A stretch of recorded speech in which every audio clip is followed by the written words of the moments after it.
Hello, welcome to National Rankers. मैं हूं आभा गुप्ता सेरीवाल और हम कर रहे हैं क्लास 12 का अकाउंट। क्लास 12 के अकाउंट में चैप्टर फर्स्ट पढ़ रहे हैं हम, लाभ न कमाने वाली संस्थाओं में लेखांकन। लाभ न कमाने वाली संस्थाएं क्या होती हैं, संस्थाएं कितने प्रकार की होती हैं, ये हम इससे पहले पढ़ चुके हैं। अब जो हम पढ़ने वाले हैं वो है कि जो लाभ न कमाने वाली संस्थाएं और पेशेवर व्यक्ति हैं उनके द्वारा कौन सी पद्धति अपनाई जाती है।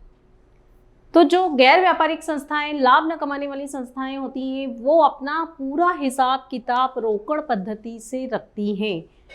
अब रोकड़ पद्धति से रखने के उनके क्या कारण हैं, क्यों रखती हैं वो, है ना। तो क्योंकि उनके जो लेन देन होते हैं वो बहुत कम मात्रा में होते हैं, ज़्यादातर लेन देन उनके नगद होते हैं, इसलिए वो अपने यहाँ पर नगद लेन देनों का लेखा करने के लिए रोकड़ पद्धति को अपनाती हैं।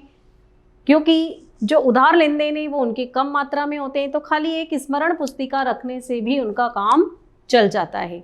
तो सारे लेन देन जो होते हैं उनके नगद होते हैं, तिथिवार नहीं होते हैं।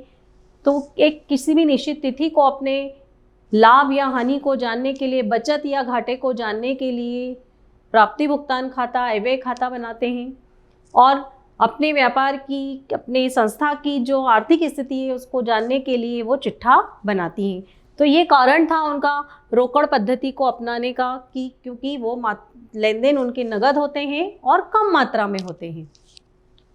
इसके बाद है व्यापारिक हिसाब किताब की पद्धति। व्यापारिक हिसाब किताब की जो पद्धति है वो पेशेवर व्यक्तियों और जो गैर व्यापारिक संस्थाएं उनके द्वारा बनाई जाती है। क्यों? क्योंकि उनके जो लेन देन है वो गैर व्यापारिक संस्थाओं से ज़्यादा मात्रा में होते हैं, तो उनको ज़्यादा खाते रखने की ज़रूरत होती है, इसलिए वो व्यापारिक हिसाब किताब की पद्धति से अपने खाते रखते हैं। तो जो गैर व्यापारिक संस्थाएं, आपको समझ में आया कौन सी पद्धति से अपने लेन देन रखती हैं? रोकड़ पद्धति से। अब अगला जो टॉपिक है हमारा कि रोकड़ पद्धति अपनाए जाने की उनके क्या कारण हैं, वो कौन से कारण हैं कि वो रोकड़ पद्धति को ही अपनाती हैं, व्यापारिक पद्धति को क्यों नहीं अपनाते हैं। तो सबसे पहला कारण है उसका सरल प्रणाली। क्योंकि रोकड़ पद्धति जो है वो सरल प्रणाली है, बहुत कम लेन देन होते हैं, तो कम पुस्तकों, खाली रोकड़ पुस्तक रखने से, खाली प्राप्ति भुगतान खाता रखने से ही इनका काम भी चल जाता है। मित व्ययी, सेकंड पॉइंट है इसका मित व्ययी। मित व्ययी, मित मतलब कम, व्यय मतलब खर्च होने वाला, मतलब कम खर्च होने वाला। क्योंकि इसमें ज़्यादा पुस्तकें नहीं रखी जाती हैं तो ऑफकोर्स इसमें खर्च भी कम होगा। इसके बाद अगला पॉइंट है हमारा नगद व्यवहार।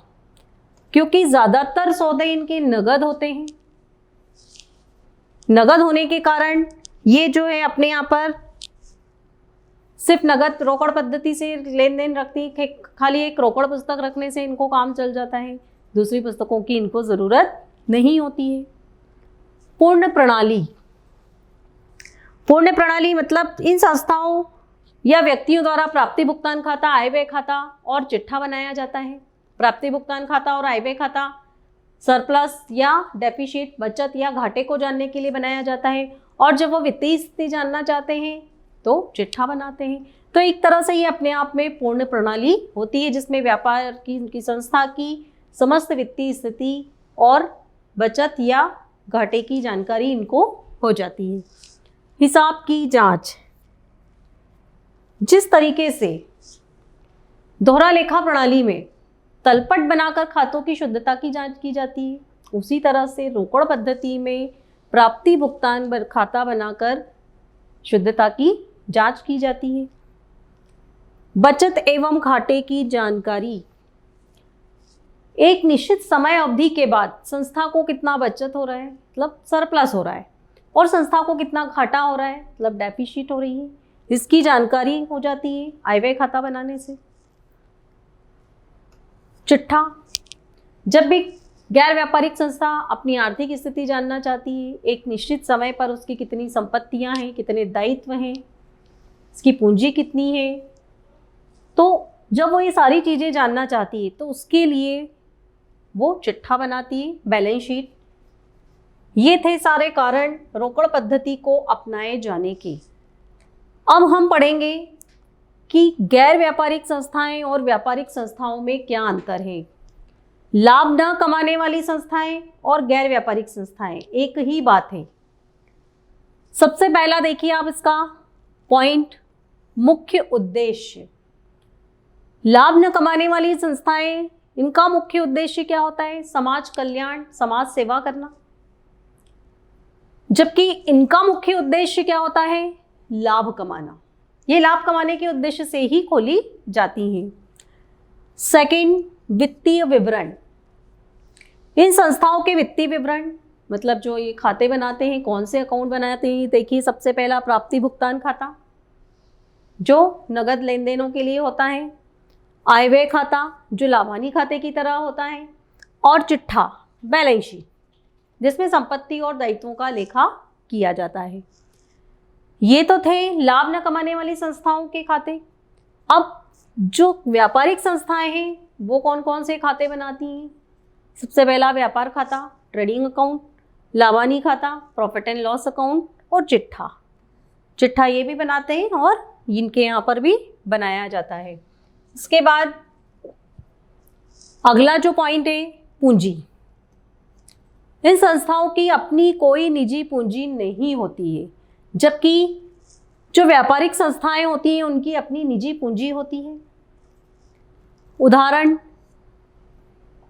जो गैर व्यापारिक संस्थाएं हैं उनके उदाहरण जैसे शिक्षण संस्थाएं, चिकित्सालय, मनोरंजन संस्थान, ये इसके मुख्य उदाहरण है। पुस्तकालय, अनाथालय, ये सब लाभ न कमाने वाली संस्थाओं में आते हैं। व्यापारिक संस्थाओं के उदाहरण देखिए आप, एकाकी व्यापार, साझेदारी संस्था और कंपनी, ये व्यापारिक संस्थाओं के उदाहरण हैं। लाभों का वितरण। अधिक या कमी को सदस्यों में वितरित नहीं किया जाता है। जब भी लाभ न कमाने वाली संस्थाएं अपने यहाँ पर आय व्यय खाता बनाती हैं तो उसमें या तो उनको सरप्लस होता है या फिर कोई डेफिसिट होती है। तो ये जो सरप्लस और डेफिसिट जो होती है उसका बंटवारा वो अपने सदस्यों में नहीं करते हैं। जबकि व्यापारिक संस्थाएं जो होती हैं उनकी जो भी लाभ या हानि होती है वो उसके जितने भी स्वामी होते हैं उन सबके बीच में वितरित की जाती है, मतलब उन सबके बीच में बांट दिया जाता है। तो ये था हमारा लाभ न कमाने वाली और गैर व्यापारिक संस्थाओं में अंतर। गैर व्यापारिक संस्थाएं जो लाभ कमाने के उद्देश्य से नहीं खोली जाती और व्यापारिक संस्थाएं जो सिर्फ लाभ कमाने के उद्देश्य से खोली जाती हैं। गैर व्यापारिक संस्थाएं लाभ कमाने के उद्देश्य से नहीं खोलते हैं, इसलिए ये अपना जो हिसाब किताब है रोकड़ पद्धति से रखती हैं। रोकड़ पद्धति से रखने का मुख्य कारण इनका क्योंकि लेन देन इनके नगद होते हैं और सीमित मात्रा में, कम मात्रा में होते हैं, इसलिए ये रोकड़ पद्धति को फॉलो करते हैं। क्योंकि रोकड़ पद्धति बहुत ही सरल पद्धति है, बहुत कम पुस्तकें रखने से इसमें काम चल जाता है। बहुत ज़्यादा एम्प्लॉयज़ की, बहुत ज़्यादा लोगों की, प्रशिक्षित कर्मचारियों की इसमें आवश्यकता नहीं होती क्योंकि ये प्रणाली बहुत ही सरल है। Thank you.